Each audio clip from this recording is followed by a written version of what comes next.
কোথায় সালমান রহমান, কোথায় আনিসুল হক? মুখে ভেঙে কথা বলতেন, খালেদা জিয়াকে ছাড়া যাবে না।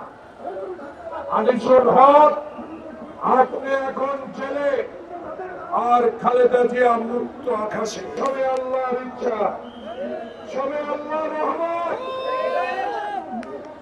শেখ হাসিনা, আপনি বলেছেন ভারত আমার বন্ধু, হিন্দুস্তান আমার বন্ধু।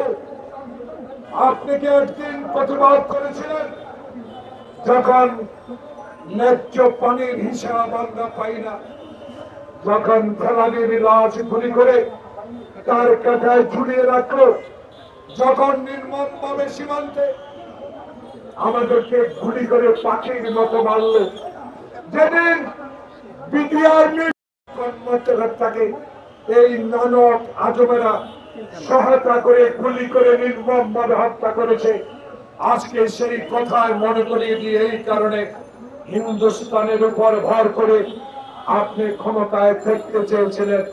হিন্দুস্তান যুদ্ধের সময় আমাদেরকে সহায়তা করেছে, তাই বলে শোষণের জন্য আমরা হিন্দুস্তান যাই নাই। আমরা এখন ভারতকে বলতে চাই, হিন্দুস্তান মোদী সরকার একটু দয়া করে আপনার কাছে অনুরোধ জানাবো, যা লুটে নিছেন হাসিনার আমলে, তত্ত্বাবধায়ক সরকার নিশ্চয়ই তার খোঁজ নেবেন। রাজনৈতিক সরকার যখন আসবে তখনও খোঁজ নেওয়া হবে।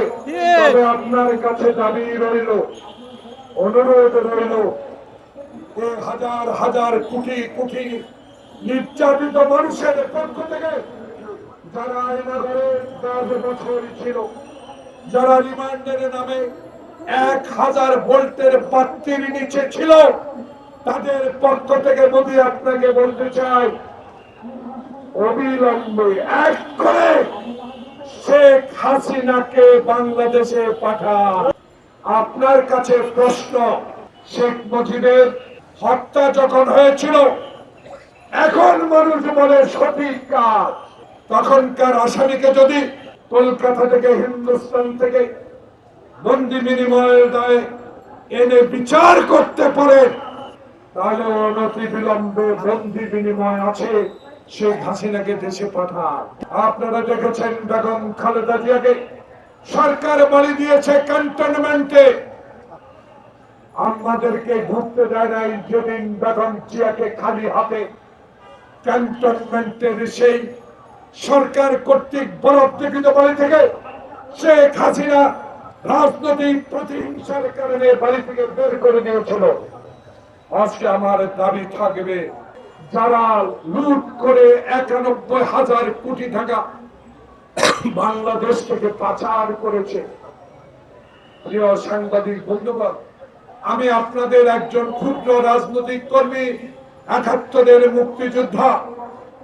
আমাকে যারা হত্যা করার জন্য আজকে আমি জামা খুলে দেখাতে পারলাম না, দেখুন আমার গুলির চিহ্ন হারুনে, সে হারুনকে এখনো গ্রেপ্তার করা হলো না। যারা হাজার কোটি টাকা লুট করে বাংলাদেশে বিদ্যুৎ খাতে দুর্নীতি করেছে, সড়ক বিভাগে দুর্নীতি করেছে, যারা বিচার বিভাগকে আইনের শাসন প্রতিষ্ঠা করার সুযোগ দেয় নাই, সেই সকল অনির্বাচিত সংসদ সদস্যদের কিছু আনাগোনা জনগণ দেখতে পাচ্ছে।